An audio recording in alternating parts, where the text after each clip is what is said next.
श्री कृष्ण से अर्जुन बोले, हे भगवान, यह प्राणी जो गर्भवास में आता है वह किस दोष के कारण आता है? हे प्रभु जी, जब यह जन्मता है तब इसको जरा आदि रोग लगते हैं, फिर मृत्यु हो जाती है।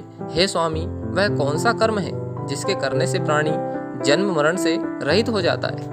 भगवान बोले, हे अर्जुन, यह मनुष्य जो है सो अंधा व मूर्ख है, जो संसार के साथ प्रीति करता है। यह पदार्थ मैंने पाया है और वह मैं पाऊंगा, ऐसी चिंता इस प्राणी के मन से उतरती नहीं। 8 पहर माया को ही मांगता है। इन बातों को करके बार बार जन्मता और मरता है। वे गर्भ विषय दुख पाता रहता है। अर्जुन बोले, हे भगवान, ये मन मदमस्त हाथी की भांति है। तृष्णा इसकी शक्ति है। ये मन तो 5 इंद्रियों के वश में है, काम, क्रोध, लोभ, मोह और अहंकार। इन पांचों में अहंकार बहुत बली है। सो कौन सा यत्न है जिससे मन बस में हो जाए? श्री भगवान बोले, हे अर्जुन, यह मन निश्चय ही हाथी की भांति है। तृष्णा इसकी शक्ति है। मन 5 इंद्रियों के वश में है। अहंकार इनमें सबसे श्रेष्ठ है। हे अर्जुन, जैसे हाथी अंकुश के वश में होता है, वैसे ही मन रूपी हाथी को वश में करने के लिए ज्ञान रूपी अंकुश है।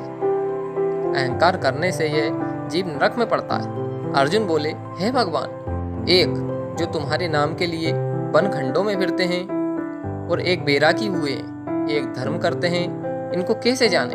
जो वैष्णव हैं वे कौन हैं? भगवान बोले, हे अर्जुन, एक वे जो मेरे ही नाम के लिए वनों में फिरते हैं वे सन्यासी कहलाते हैं, और एक वे जो सिर पर जटा बांधते हैं और अंग पर भस्म लगाते हैं, उनमें मैं नहीं हूँ, क्योंकि इनमें अहंकार है। इनको मेरा दर्शन दुर्लभ है। अर्जुन बोले, हे भगवान, किसी को धन से प्रीति है, कोई स्त्रियों से प्रीति करते हैं, इसका कारण क्या है? समझाकर कहिए। भगवान बोले, हे अर्जुन, धन और स्त्री सब नाश रूपी हैं, मेरी शक्ति का नाश नहीं है। अर्जुन बोले, हे भगवान, यह राजपाट किस धर्म के करने से मिलता है? विद्या कौन सा धर्म करने से मिलती है?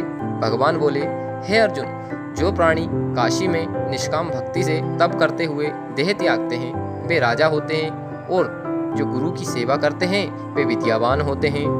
अर्जुन बोले, हे भगवान, कौन पाप से अमली होते हैं और कौन पाप से गूंगे होते हैं और कौन पाप से कुष्ठी होते हैं?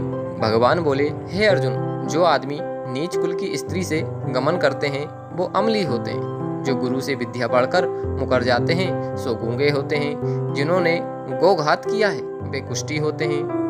तुमको नमस्कार है। पहले मैं आपको संबंधी जानता था, परंतु अब मैं ईश्वर रूप में जानता हूँ। हे परम ब्रह्म, गुरु दीक्षा कैसी होती है सो कृपा करके मुझसे कहो।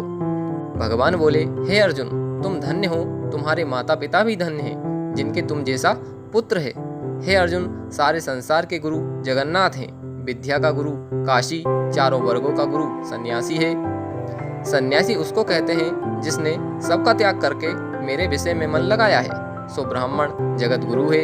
हे अर्जुन, यह बात ध्यान देकर सुनने की है। गुरु कैसा करे?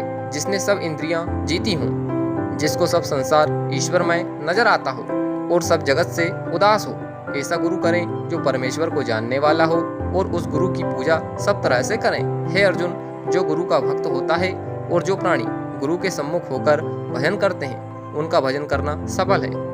गुरु से विमुख प्राणी दर्शन करने योग्य नहीं होते।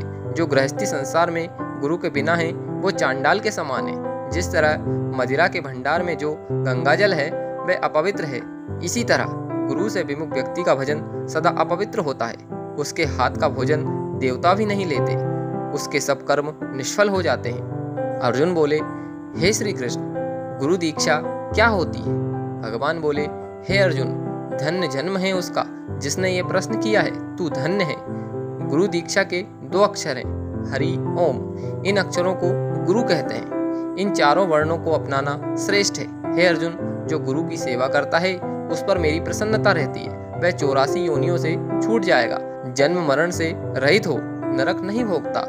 जो प्राणी गुरु की सेवा नहीं करता वह 3.5 करोड़ वर्ष तक नरक भोगता है। जो गुरु की सेवा करता है उसको कई अश्वमेध यज्ञ करने का पुण्य प्राप्त होता है। गुरु की सेवा मतलब मेरी सेवा। हे अर्जुन, हमारे तुम्हारे संवाद को जो प्राणी पढ़ेंगे और सुनेंगे वो गर्भ के दुख से बचेंगे, उनकी 84 योनियां कट जाएंगी। इसी कारण इस पाठ का नाम गर्भ गीता ज्ञान है, श्री कृष्ण भगवान जी के मुख से अर्जुन ने श्रवण किया है। गुरु दीक्षा लेना उत्तम कार्य है। उसका फल यह है कि नरक की 84 योनियों से जीव बचा रहता है। भगवान बहुत प्रसन्न होते हैं। तो आज के वीडियो में बस इतना ही। यदि वीडियो पसंद आया हो तो चैनल को सब्सक्राइब जरूर करें और कमेंट में जय श्री कृष्ण जरूर लिखें।